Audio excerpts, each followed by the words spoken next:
actually happening in the motor. You can't have a hard line all the way down to the gearbox because the amount of flex that the gearbox is going to be doing, like it's going to be rotating and jumping around and getting f***ing thrashed, to be honest. Baby seat in the back of it. It's not going to get thrashed.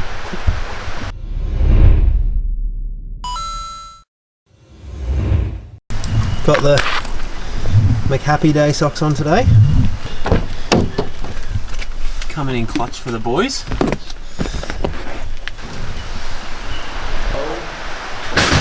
There was 3. We got 3. Welcome back to the channel, dudes. This is built by Blake. I'm Blake. That is Dean. That is Ned. We are working on the GTR again today. For us, last night, motor went in, sequential went in, and now it's all of the little fiddly jobs. Some of those fiddly jobs are making a clutch line. There's a new clutch line that has to go from the slave cylinder to the master cylinder, and just basically everything else. So we're gonna mount some manifolds up, slap this bad boy on this. And then we'll put the intake manifold on as well and just check out where everything sits, how stuff's gonna happen, tidy up some of the wiring. We need to figure out where the plugs are gonna go, what plugs go where, what we can just completely rip out. Dean's just in the middle of making the clutch line now. I'm trying to tidy up this mess. So, clutch line tool. This is a fancy little thing. This will actually put like a nice little flared end on the end of it, and you push it in and then it makes it very nice and pretty. Lots of little bits and pieces going on today, but we'll try and film as much as we can and then yeah, take us along for the ride.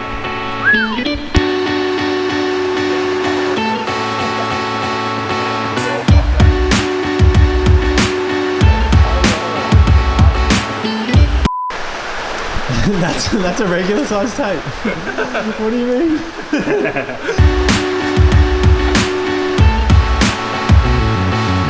I used to have the header tank here. Oh, the header tank's there now, so yeah. You go like that or something. So like we're talking about the fuel system and shit, and like at a maximum demand, and I mean like 9,000 RPM, 4th gear, going up a hill, pin, like there's potential there to draw like 80 amps. And I was like, dude, you could put like 4 3.6 kilowatts hot water systems in here and we could run it off this fucking fuel system. So fuel lines are going to come up here roughly, that's going to go to there. This is going to hang around here somewhere on that mount. This is just a bit of a temporary sort of mock-up, and then hard line from here out of the master down to this fitting here. So it's in the middle of making like that now.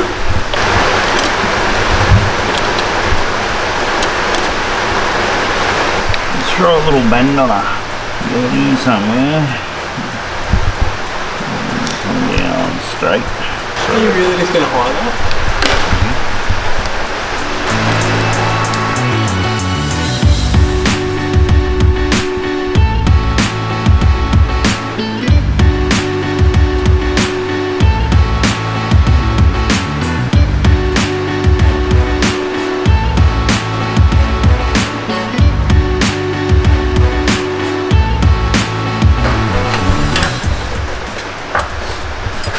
Literally gonna get to go. That's gonna be, it's only gonna be like 10 mil long. It'll be there.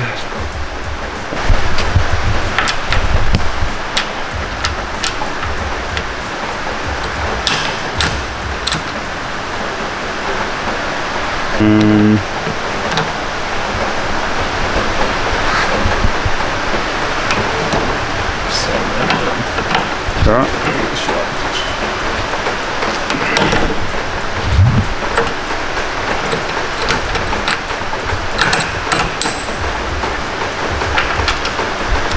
Give us a look-see, mate.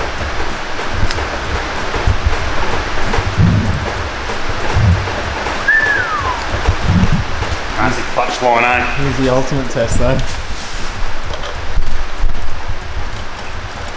Huge clutch line, massive.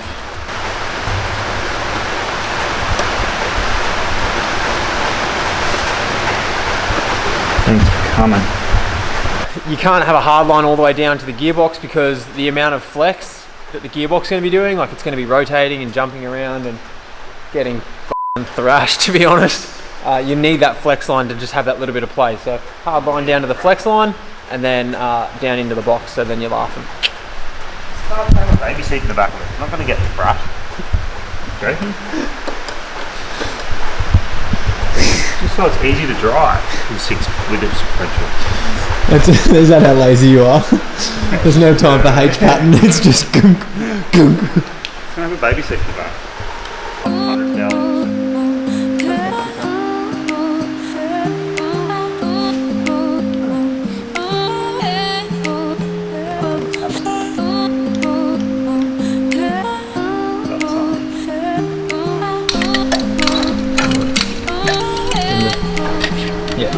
And now finish off. So I would have just cut that off with a grinder. I don't doubt it.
So tell me that's not one of the best looking engine bays ever. Holy shit, it looks so good. So motor's in now, it's sitting mint. There's a little bit of dicking around to do, but now just to muck around with the engine harness, worry about where the injectors are gonna go, stand here and just look at it for the next 5 hours. So that's what he's gonna be doing. How it all goes back together. You guys would have seen we made this water manifold, and it actually looks somewhat nice with the billet intake. It just sits like perfectly out at the exact same angle as the intake does, so nice.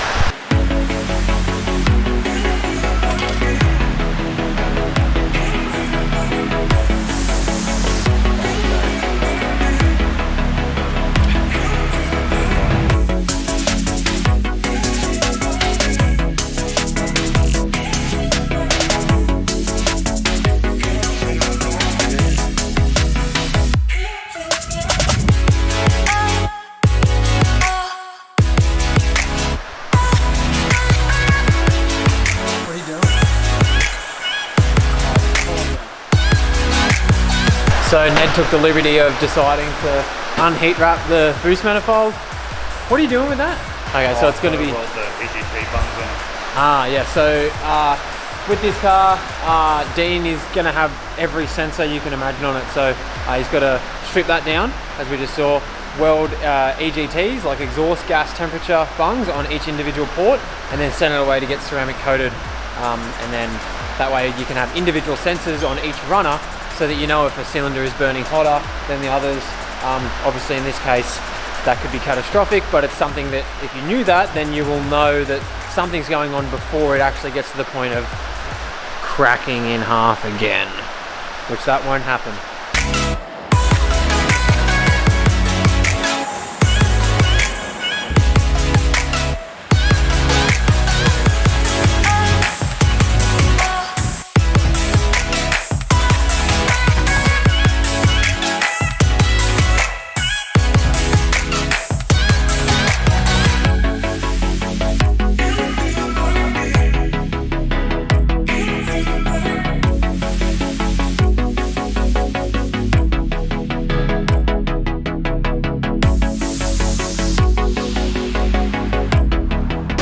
Alright, so we are at the tail end of this.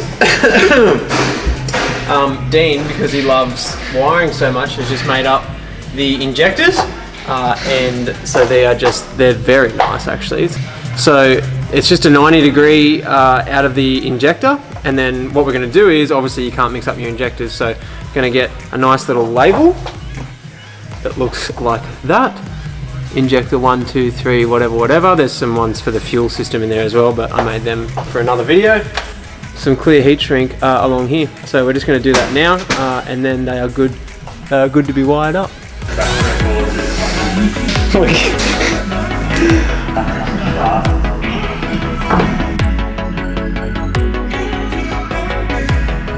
I'm out the front.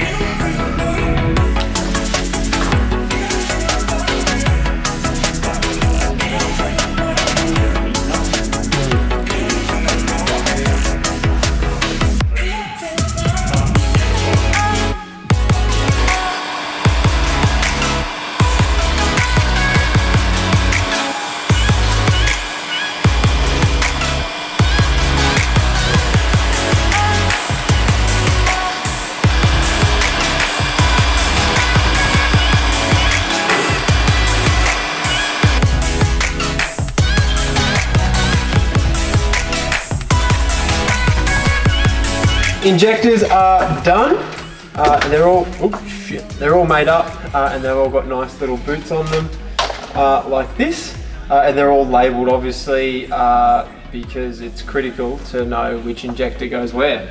If you ever disconnect it, you need to know exactly what it is. So that's why we've made these little things up here, which you would have just seen. They're all nice. That's injector 4. So there you go, that's injector 4 there, and then they've all got nice little things on them. So you would obviously get injector 1, that's the cylinder furthest forward. And then what we're going to do is we are going to just basically wrap around the back of each runner. So the wiring will just tuck nicely neat down into there, and then it will sit on the back of the injector like so, and then it'll read down the fuel rail as we go from there, so it'll look nice. That's where we're going to leave it for this episode, because yeah, we just got some other little bits and pieces to film. It's lots and lots of wiring. It's just how it is. A lot of people don't realise that it's not just turn your key and you have 1,000 horsepower. Not how it works. So on the next episode, we are going to look at radiator mounting, radiator fan. We have like this, it's a SPAL radiator fan, and it's like, it's huge. It's not huge, but it's just like, it's powerful as f. It's like, runs off a 30 amp relay. So mint. And then, yeah, everything else will be good to go. We'll make the radiator shroud up, and then worry about some fuel system stuff. Not the fuel system in the boot, but like some fuel pressure reg in around this thing, actually, around the manifold. So that's about it. It's been a bit of a tedious episode, but we got there at the end. Leave a comment, give it a like. It helps out a lot more than you think, especially if you would like to school us on how appropriately we have done this, or not appropriately, if you would do something differently. We're just going off the best that we can do. So before, it was like a bit of texter on red heat shrink, and it said #1. So I feel like we've made progress on that. Heaps more GTR content coming up. Like, for us, this is going back to back to back late nights. So thank you for watching. Give it a like, subscribe, do all that stuff. See you on the next one. Bye. Ever since you shut the door on everything we knew, you're too late for love, love, love, love, love, love, love, love, love, love, Wash it down, I think. Lines it up.